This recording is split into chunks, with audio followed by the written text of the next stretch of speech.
वजीर आजम नरेंद्र मोदी आत्मनिर्भर भारत की अपील से मुल्क की माईशत एक अहम मोड़ पर आ गई है।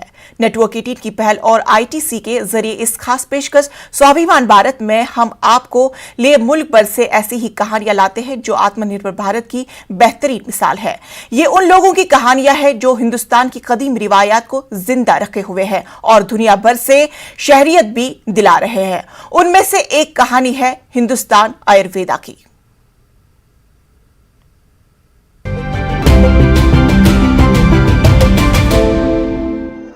भारत के सबसे पुराने संस्थानों में से एक आयुर्वेदशाला ने इस प्राचीन विज्ञान को न केवल संभाल के रखा है, बल्कि आयुर्वेद चिकित्सा को सबके बीच पसंदीदा बनाने में एक अहम योगदान भी दिया है। यह एक सदी से भी ज्यादा के समय से भारत और दुनिया भर के रोगियों को आयुर्वेद की रामबाण दवा मुहैया करा रहा है। Ayurveda is very close to nature and there is no artificial or chemical ingredients in the formulations.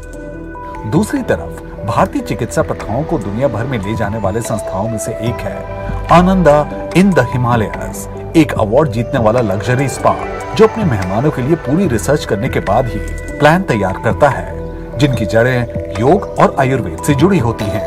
Ayurveda की बढ़ती लोकप्रियता को आईटीसी के नीम से बने उत्पादों जैसे नीम वॉश और नीमाइल ने और भी बढ़ावा दिया है।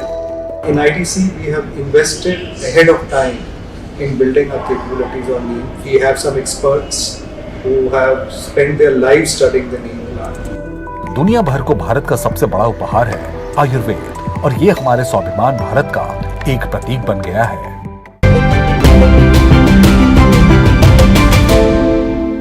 भारत की ऐसी ही कामयाबी की कहानियां देखते रहे न्यूज़ 18 उर्दू पर। मुझे